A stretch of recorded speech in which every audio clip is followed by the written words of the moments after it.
Assalamualaikum warahmatullahi wabarakatuh. A'udzu billahi minasyaitonir rajim.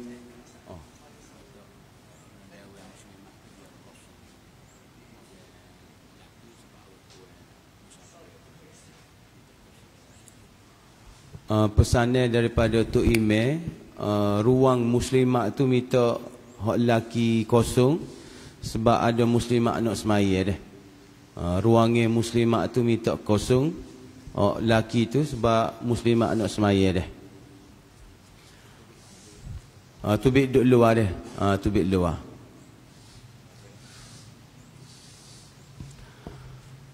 Alhamdulillahi rabbil alamin. Wassalatu wassalamu ala ashrafil anbiya'i wal mursalin Sayyidina Muhammad wa ala alihi wa sahbihi ajma'in. Subhanaka la ilma lana illa ma 'allamtana innaka antal alimul hakim. Wa la hawla wa la quwwata illa billahil aliyyil azim. Allahumma inna nas'aluka 'ilman nafi'a ونسألك رزقا طيبا ونسألك عملا متقبلا اللهم إنا نعوذ بك من علم لا ينفع وقلب لا يخشع وعمل لا يرفع والدعاء لا يسمع اللهم لا تؤاخذني بما يقولون واغفر لي مما لا يعلمون waj'alni khairan mimma yadhunnun amma ba'd. Alhamdulillah, syukur kehadiran Allah Subhanahu wa ta'ala, kita dapat bersama-sama pada petang ni. Kita dapat bersama-sama solat Jumaat. Mudah-mudahan solat kita diterima oleh Allah Subhanahu wa ta'ala dan segala amalan-amalan soleh yang kita buat Allah Ta'ala terima dan Allah Ta'ala gandakan dengan gandaan yang besar daripada Allah Subhanahu wa ta'ala. Alhamdulillah, kita berada pada 25 Ramadan. Kita berada pada 25 Ramadan, pejai celek, kita sudah 25 hari berpuasa, baki lagi tidak banyak. Ada 5 hari lebih kurang lagi untuk kita sama-sama menyambut Idul Fitri. Maka baki daripada Ramadan ini, kita berdoa kepada Allah supaya Allah Ta'ala sempatkan kita untuk kita menghabiskan segala amal kebajikan, segala amal kebaikan yang kita lakukan. Alhamdulillah, bulan Ramadan adalah bulan Al-Quran. Allah Ta'ala jadikan Ramadan ini bulan untuk sama-sama kita membaca Al-Quran, untuk kita sama-sama tadabbur Al-Quran, dan kita tengok bagaimana ulama-ulama kita telah sebut kepada kita pahala dan juga ganjaran yang besar. Apatah lagi mereka menganjurkan supaya bulan Ramadan ini kita mampu untuk khatam 30 juzuk Al-Quran.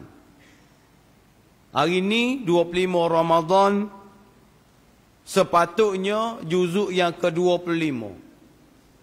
Dan 5 juzuk lagi itu untuk berbaki lagi, maka alhamdulillah kita khatamlah 30 juzuk Al-Quran. Nabi SAW bersabda di dalam satu hadis, man qara'a harfan min kitabillah falahu bihi hasanatun wal hasanatu bi asyri amsalha la aqulu alif lam mim harfun walakin alifun harfun wa lamun harfun wa mimun harfun au kama qala. Nabi kata, sesiapa yang membaca satu huruf daripada kitabullah, daripada Al-Quran, maka dia akan mendapat satu hasanah, satu kebaikan. Maka satu kebaikan itu digandakan menjadi 10. Aku tidak menyebut alif lam mim ini satu huruf, tetapi alif satu huruf, lam satu huruf, dan mim satu huruf. Di dalam Al-Quran ini, ulama-ulama sebut kepada kita ada 1,027,000 patah perkataan huruf. Dalam Quran yang kita duk baca tu, ulama-ulama kata antaranya Al-Imamu Asy-Syafi'i. Al-Imamu Syafi'i disebut dalam kitab dia Majma' Al-Ulum wa Matli'un Nujum. Dia kata huruful Quran ini ada 1,027,000. Bayarlah 1,027,000 huruf yang ada di dalam Al-Quran. Kalulah setiap huruf digandakan dengan 10 kebaikan, tubik berapa? Nombor ni ambo tak erti mana. Tak erti matematik. Kali sendirilah. 10 kebaikan kali 1,000, kali 1,027,000. Tubik banyak-banyak nombor ni ambo tak erti dah, takut salah sebut. Marah kau cikgu matematik. Jadi itu kelebihan yang Allah Ta'ala royak kepada kita, iaitu setiap huruf yang kita baca di dalam Al-Quran, maka Allah Ta'ala gandakan dengan 10 gandaan. Apatah lagi apabila kita berada di dalam bulan Ramadan, kita baca pula Al-Quran ini dengan tadabbur. Kita baca Al-Quran dengan kita tadabbur, dengan kita tafakkur setiap ayat, setiap baris, surah-surah, ayat-ayat yang dibacakan oleh imam, sama ada semaya Jumaat ataupun semaya terawih. Bila Tok Imam baca surah, baca ayat, kita tadabbur, kita tafakkur, kita faham, kita jeliga dengan apa, dengan surah yang dibaca oleh imam kita, maka ditambahkan lagi pahala dan juga ganjaran daripada Allah Subhanahu wa Ta'ala. Ulama sebut ay yaqra'al mu'minu ba'dan minal qur'ani juz'an aw hizban aw suratan bitadabburin wa tafakkurin khairun min ay yakhtimal qur'ana kamilan biduni ay ya'iya syai'an minhu. Orang-orang yang beriman hok baca setengah daripada Quran, dia baca setengah daripada Quran, ataupun dia baca satu juzuk daripada Quran, ataupun satu hizib daripada Quran, ataupun satu surah daripada Quran, bitadabburin, dengan tadabbur. Saat ni Tok Imam baca surah Iza Zulzilatil Ard, kita tadabbur, kita bitadabburin wa tafakkurin, dengan kita takafur, kita tafakkur, kita tadabbur, khairun, lebih baik daripada seseorang itu dia khatam satu juzuk Al-Quran, ataupun dia khatam subuh Al-Quran tanpa dia tadabbur, tanpa dia tafakkur. Sebab di dalam Al-Quran ini banyak kisah-kisah yang menarik, banyak kisah-kisah qisasul anbiya, kisah-kisah Nabi, kisah-kisah para Rasul, yang bila kita tadabbur, bila kita tafakkur, maka menambahkan keimanan kita kepada Allah Subhanahu wa Ta'ala. Dalam Quran ni bab akidah pun ada, bab syariat pun ada, bab kemasyarakatan pun ada, bab akhlak pun ada. Ada belaka. di dalam Al-Quran. Kalau kita tadabbur, kalau kita tafakur, maka kita akan rasa jeliga. Tok Imam baca Qunut Nazilah, kita rasa jeliga. Tok Imam baca surah, kita rasa jeliga. Sebab apa? Tadilah bitadabburin, kerana kita tadabbur. Sebagai contoh, apabila imam baca ayat-ayat berkenaan dengan kisah-kisah para nabi. Amba ambil contoh, sebagai contoh cerita Nabi Musa alaihi salam. Dalam Quran ni banyak kisah-kisah berkenaan dengan Nabi Musa alaihi salam. Bagaimana Nabi Musa ni berdepan dengan Fir'aun laknatullah. Banyak-banyak cerita berkenaan dengan Nabi Musa alaihi salam ini, ambil berkenaan dengan kemuncak bagaimana tenggelamnya Fir'aun laknatullah dalam laut. Allah Ta'ala sebut di dalam Al-Quran, falamma taral jam'an qala ashabu Musa inna lamudrakun qala kalla bal inna ma'iya rabbi sayahdin fa'auhayna ila Musa anidrib bi'asakal bah fanfalaq. Allah Ta'ala kata falamma taral jam'an, apabila bertembung di antara pengikut-pengikut Nabi Musa dan juga Fir'aun. Pengikut-pengikut Nabi Musa ni dikejar oleh tentera-tentera Fir'aun, maka terkepung kerana di depan dia ada laut. Maka bertembung, depan dia adalah laut, belakang dia adalah tentera Fir'aun. Dia kata inna lamudrakun, wahai Nabi Musa, pokok kita ni sudah terperangkap. Tak boleh nak pergi mana dah. Depan kita ni laut, belakang kita ni tentera Fir'aun. Maka Nabi Musa kata, qala kalla, mu jangan oyak lagu tu, inna ma'iya rabbi sayahdin, sesungguhnya Allah Ta'ala bersama-sama dengan kita. Bagaimana Allah Ta'ala bersama-sama dengan Nabi Musa? Fa'auhayna ila Musa anidrib bi'asakal bah. Maka Allah Ta'ala wahyukan kepada Nabi, pukullah tungkat ke laut yang ada di hadapan kamu, fanfalaq, maka terbelahlah laut. Sebab itulah orang Arab bila dia baca Quran ni, supaya dia baca buku cerita. Sebab kisah-kisah Nabi banyak yang ada di dalam Al-Quran. Maka terbelahlah laut. Terbelah ni laut, ulama-ulama tafsir kata sebagaimana highway. Laut terbuka, lalu dengan comelnya, tidak ada, orang panggil tidak ada batu-batu yang tajam. Jalan comel baru tak. Maka lalulah tentera, lalulah pengikut-pengikut Nabi Fir'aun, pengikut-pengikut Nabi Musa di tengah-tengah laut. Maka bila sampainya pengikut Nabi Musa di ujung jalan, di tengah-tengah tu adalah Fir'aun, Allah Ta'ala kembali takut semula air.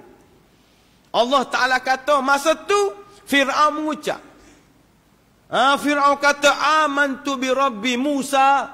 Fir'aun mengucap, maksudnya apa? Maksudnya Fir'aun ni, dia ni babil. Orang Kelantan panggil babil, kerah pala, kerah king. Dia tahu dah dia ni tidak Tuhan. Dalil dia mana? Bukti dia mana? Tanya air duduk takut tu, dia mengucap.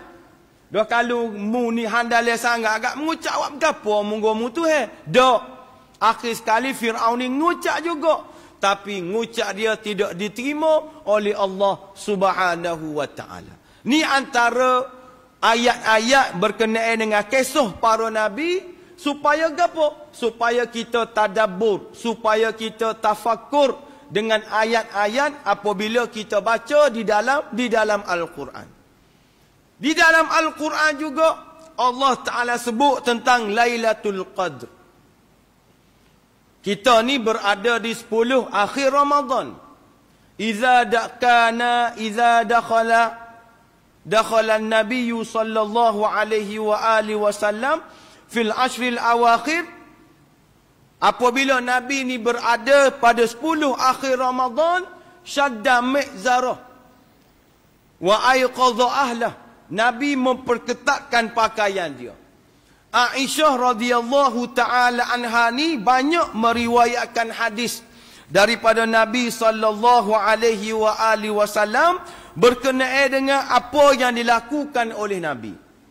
Kita ni muja adanya Aisyah Ummul Mukminin. Banyak dia cerita kepada kita keadaan Nabi. Gapo hak Nabi buat, gapo hak Nabi buat, banyak hadis-hadis yang diriwayatkan oleh Aisyah. Kita belajar dalam ulumul hadis berkenaan dengan hadis, berkenaan dengan sunnah. As-sunnatu hiya ma udhifa ila an-nabiy sallallahu alaihi wasallam min qaulin aw fi'lin aw taqririn. Sunnah ni sesuatu yang disandarkan kepada Nabi sallallahu alaihi wasallam min qaulin, daripada perbuatan Nabi. Qala an-nabiyyu au fi'lin, ataupun perbuatan Nabi. Kana an-nabiyyu au taqririn, ataupun pengakuan daripada Nabi. Dalam kitab sebut pengakuan daripada Nabi ni, contoh dia apa? Nabi tengok sahabat-sahabat dia makan dhab. Dhab ni bewok pasir lah, tapi bukan bewok pasir. Takutnya jumpa bewok pasir, lepas ni pergi makan dhab. Tanah Arab ni dia panggil dhab. Bila sahabat Nabi jumpa dhab, sahabat Nabi makan. Semelih makan. Nabi tak makan, Nabi tengok. Nabi tak lari, Nabi tak kata gapo. Tu orang panggil takrir. Pengakuan daripada Nabi. Walaupun Nabi tak makan, Nabi tak lari. Jangan makan dhab. Tu masuk takrir.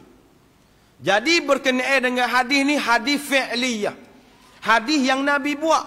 Kana an-nabiyyu sallallahu alaihi wasallam idza dakhala al-ashru shadda mi'zarah wa ahya lailah wa ayqadha ahlah au kama qala. Aisyah kata adalah Nabi sallallahu alaihi wasallam ini apabila dia berada pada 10 akhir Ramadan, dia buat 3 perkara. Yang pertama, syadda mi'zarah. Bahasa Kelantan agak cawak kotel, memperketatkan pakaian dia. Maknanya Nabi bersungguh-sungguh. 10 akhir Ramadan ni Nabi bersungguh-sungguh untuk melakukan ibadat, untuk tambah ibadat dan juga sebagainya. Yang kedua, wa ahya lailah. Nabi menghidupkan malam-malam 10 akhir Ramadan dengan ibadatnya, dengan amalan-amalan solehnya. Yang ketiga, wa ayqadha ahlah. Nabi gerak ahli keluarga dia, bangun bersama-sama dengan dia untuk menunaikan solat. Sama ada baca Quran dan juga sebagainya.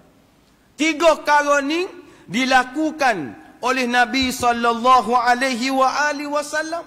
Nabi cawak kotak. Nabi bersungguh-sungguh dengan semayanya, dengan qiyamnya, dengan segala-gala. Sebab apa?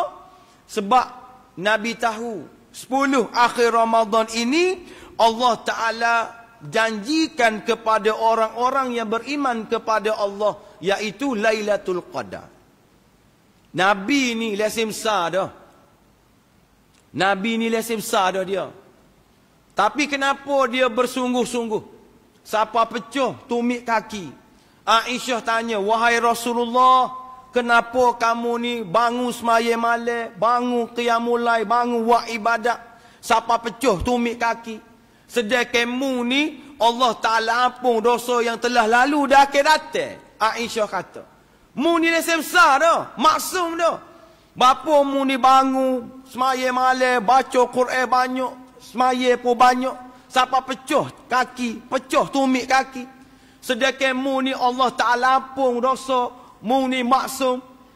Maka jawabnya Nabi, afala akunu abdan syakura? Tak boleh ke aku ni jadi hamba yang bersyukur kepada Allah? Setara Nabi pecah tumit kaki, kita orang beriman ni kena lebih pada tu lah. Maka masa tu Allah Ta'ala nak bagi kepada orang-orang yang beriman, iaitu Lailatul Qadar. Lailatul Qadar ni kita tahu belakang dah lah. Kelebihan-kelebihan dan juga fadilat-fadilat yang diberikan kepada orang-orang yang beriman kepada Allah. Kita kena mari mikir jari-jari. Kenapa Allah Ta'ala tak letak Lailatul Qadar ni 10 malam terawal dalam bulan Ramadan? Kenapa Allah Ta'ala tak letak Lailatul Qadar ni 10 malam terawal? 1 Ramadan sampai 10 Ramadan. Allah Ta'ala letak bila? 20 Ramadan sampai 30 Ramadan. Allah Ta'ala letak ujung. Allah Ta'ala tak letak awal. Oh, kalau letak awal kak, boleh berlaku. Boleh berlaku. 10 awal Ramadan ni kalau kita pergi masjid mana-mana, tak nampak kapek. Bapa ramai orang beriuk. Tak nampak kapek masjid warna gapo. Sebab ramanya hamba Allah Ta'ala pakak-pakak mari terawih. Tapi Allah Ta'ala letak Lailatul Qadar ini pada 10 malam terakhir. Sebab apa? Sebab orang-orang yang dipilih oleh Allah Ta'ala sahajalah yang berjaya mendapat Lailatul Qadar. Bukan calon-calon orang. Bahasa lah ni bukan kaleng-kaleng. Bukan calon-calon orang yang boleh mendapat Lailatul Qadar ni. Hanya orang-orang dipilih sahaja. Hamba-hamba Allah Ta'ala yang dipilih oleh Allah Ta'ala sahaja, yang mereka ini akan mendapat Lailatul Qadar. Sebab itulah Allah Ta'ala sembunyikan Lailatul Qadar. Walaupun Allah Ta'ala sembunyikan Lailatul Qadar, tetapi Allah Ta'ala sebut juga bahawasanya Lailatul Qadar ini Allah Ta'ala, Nabi SAW sebut, taharrau Lailatul Qadri fil ashri al-awakhir min Ramadan. Carilah kamu Lailatul Qadar ini pada 10 malam terakhir, iaitu pada malam-malam ganjil. 21, 23, 25, 29. Ni pandangan-pandangan ulama. Kalau kita tengok dalam kitab, setiap malam ganjil ni ada pendapat-pendapat ulama. Yang mengatakan ada ulama kata 21 ni Lailatul Qadar. Ulama ni kata 23 Lailatul Qadar. Ulama ni kata 25 Lailatul Qadar. Setiap malam ganjil tu ada pendapat-pendapat daripada ulama muktabar bahawasanya malam-malam yang ganjil itu berlakunya Lailatul Qadar. Pendapat yang kuat. Bukannya pendapat yang biasa-biasa, tetapi pendapat-pendapat yang kuat. Nak royaknya, malam ganjil itu keberangkalian. Mana-mana malam boleh mendapat Lailatul Qadar dengan izin Allah Subhanahu wa Ta'ala. Tapi orang beriman kepada Allah ni dia tidak pilih. Walaupun 10 malam akhir ni, malam ni tak ganjil. Tak apalah, buat biasa-biasa. Semalam ganjil, ganjil parok sikit. Malam ni malam 26 tidak ganjil ni, bawa biasa-biasa. Esok ngomong pula, lusa dak lagu tu. Orang beriman ni start daripada awal lagi. 1 Ramadan, 2 Ramadan, sapalah ngelah. Dia orang panggil ijtihad.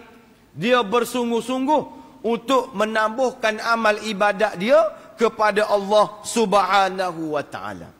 Hadirin, hadirat muslimin yang dirahmati lagi dikasihi oleh Allah Subhanahu wa Ta'ala, kenapa Allah Ta'ala sembunyikan Lailatul Qadar? Allah Ta'ala tak royak secara spesifik malam-malam tu, malam-malam ni. Kerana apa? Kerana Allah Ta'ala nak tengok orang yang mendapat Lailatul Qadar ni, orang yang betul-betul bersungguh-sungguh. Orang yang betul-betul bersungguh untuk mendapat Lailatul Qadar, maka orang inilah yang akan mendapat Lailatul Qadar yang sebenar.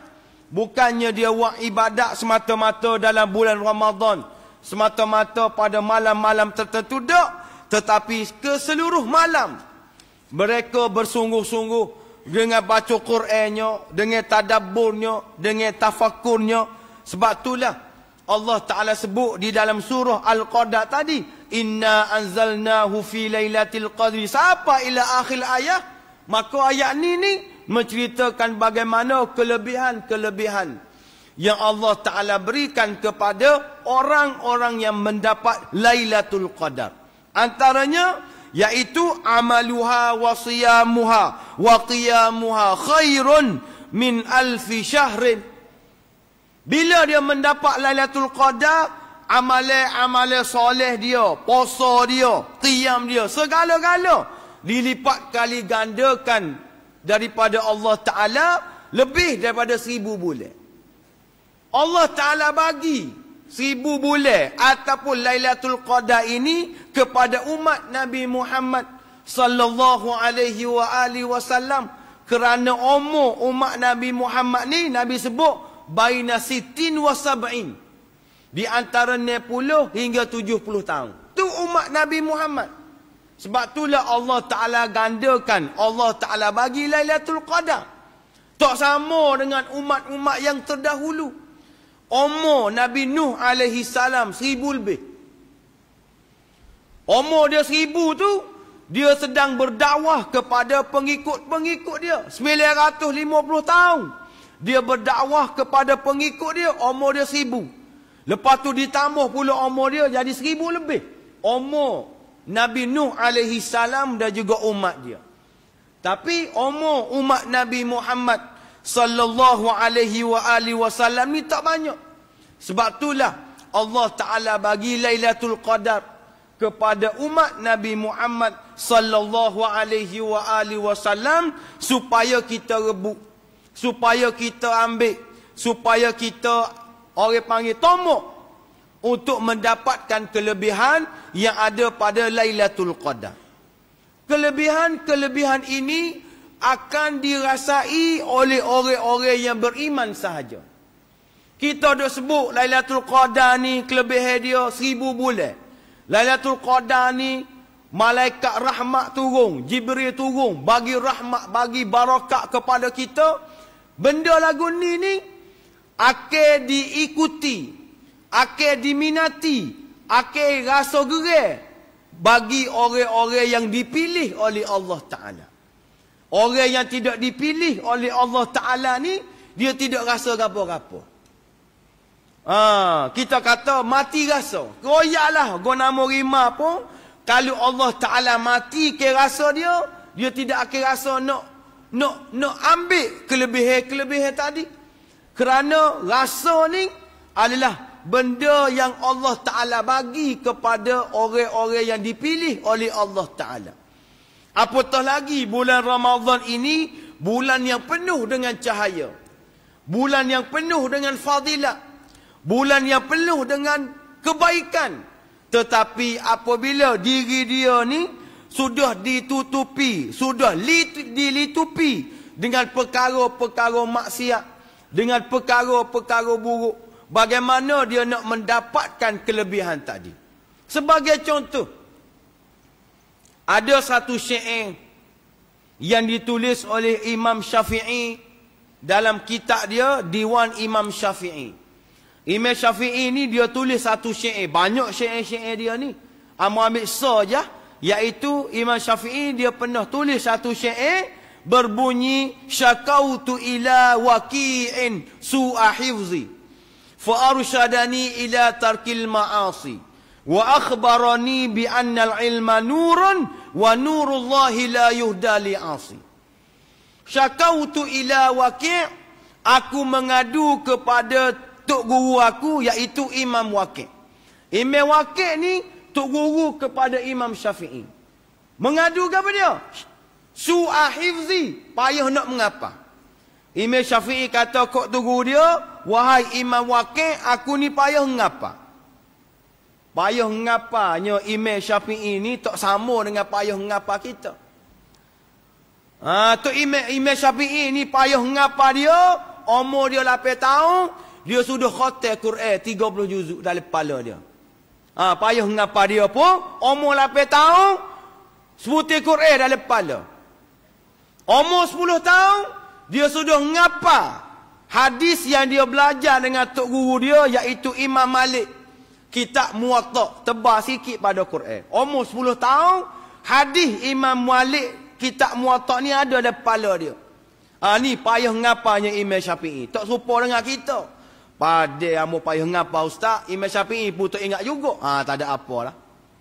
Tak sama dia, jangan sama. Fa akhbarani fa arsyadani ila tarkil ma'asi. Imam Waqi' kata mu kena tinggal maksiat. Imam Syafi'i buat maksiat ke? Tak. Nasihat secara umum. Kalau mu nak ingat ngapa, mu kena tinggal maksiat. Wa akhbarani bi anna ilma nurun. Aku nak royak kepadamu ilmu ni adalah cahaya. Wa nurullahi la yuhda li'asi. Dan cahaya tidak akan masuk ke dalam hati orang yang melakukan maksiat. Bulan Ramadan ni bulan cahaya. Tapi kalau hati penuh dengan maksiat, hati penuh dengan dosa, maka bagaimana kita nak ambil kelebihan-kelebihan yang ada di dalam bulan Ramadan? Sebab itulah kita ingat dulu-dulu sebelum masuknya bulan Ramadan, kita buat ceramah ambang Ramadan. Kita buat kuliah ambang Ramadan. Persiapan-persiapan. Bagaimana kita nak masuk dalam bulan Ramadan. Antaranya, kita kena bersihkan dalaman kita. Nak masuk dalam bulan Ramadan, ibarat kain berwarna putih. Supaya jubah kita warna putih lagu itulah. Kita masuk dalam bulan Ramadan, ibarat kain berwarna putih.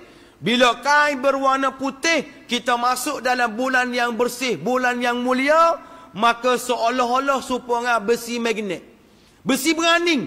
Mari dekat dengan kita. Baca Quran kita mudah. Semaya banyak kita mudah. Qiyamul lail rengeh belakang. Sebab kita ni besi beraning.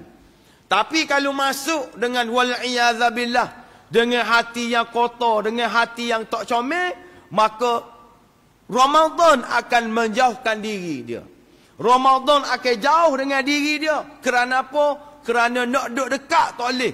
Kerana penuh dengan orang panggil tidak ada nur. Tidak ada cahaya. Tidak ada kelebihan-kelebihan. Kerana tadilah dia telah buat benteng. Dia telah menghalang diri dia daripada mendapat kelebihan-kelebihan yang ada di dalam bulan Ramadan. Benalah apa yang Nabi sebut. Kam min sa'imin laisa min siyamihi illa al-ju' wal atash.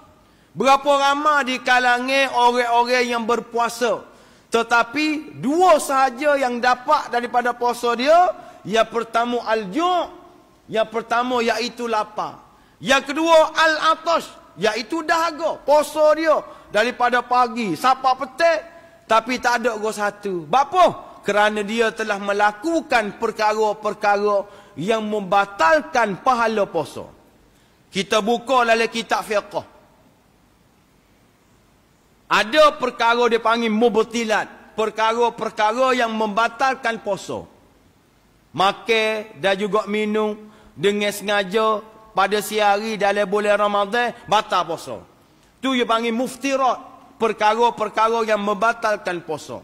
Dia ada selagi dia panggil muhbitat. Perkara-perkara yang membatalkan pahala puasa. Puasa dia sah, tapi tak ada pahala. Dia panggil muhbitat. Perkara-perkara yang membatalkan pahala puasa. Contoh dia apa? Nabi sebut al-ghibah. Iaitu mengumpat. Dia puasa tapi dia mengumpat. Popek dia mengumpat. Tak ada pahala puasa. Puasa dia sah, tapi tak ada pahala. Yang kedua an-namimah. An-namimah ni pelaga orang. Dia suka balah. Dia suka tengok orang balah. Dia ni batu api. Dia balah orang tu. Balah orang ni. Tak ada pahala puasa dia. Yang kedua fitnah. Fitnah orang. Fitnah orang. Kecek buruk pasal orang. Maka orang-orang lagu ni tak ada pahala puasa dia. Maka puasa dia sia-sia. Gapo dia boleh? Dua. Lapar dan juga dahaga. Sama juga dalam semaya. Dalam semaya pun sama. Semaya dia sah. Ada. Semaya dia sah. Tapi tak ada pahala. Ada. Puasa saja tapi tak ada pahala pun ada. Semaya pun sama. Semaya dia tunggak semaya. Tapi tak ada pahala. Dalam kitab fiqh kita ngaji dulu. Contoh. Orang semaya tapi tak ada pahala. Dia memakai pakaian yang dicuri. Dia nak semaya. Dia pergi ambil baju orang. Dia pergi ambil kain orang. Dia pakai buat semaya. Sah semaya dia. Sebab semaya dia menutup aurat. Tapi tak ada pahala apa? Curi baju orang, curi pi orang, curi kain orang, maka semaya dia sah, tapi dalam keadaan haram. Tak ada pahala di sisi Allah Subhanahu wa taala. Antaranya gapo? Kita semaya, orang-orang jantan ni semaya, laki-laki ni semaya, tetapi memakai perhiasan wanita. Memakai perhiasan wanita. Pakai gelar ko, pakai rata ko, tai semaya dia sah, tapi tak ada pahala. Kerana apa? Kerana lelaki memakai perhiasan wanita hukumnya haram. Dia pakai di tubuh dia ketika mana semaya, bacalah tehong sedap mana, bacalah surah sedap mana pun, tapi tak ada pahala di sisi Allah. Kerana dia, di tubuh dia ada perkara-perkara yang haram, iaitu perhiasan wanita. Ni benda-benda yang kita ngaji dalam kitab fiqh. Supaya kita jaga molek, supaya kita faham molek, supaya Ramadan kita ni Ramadan yang Allah Ta'ala terima. Akhir sekali, ulama-ulama kita juga, dia sebut tentang istiqra'. Istiqra' ni pemerhatian.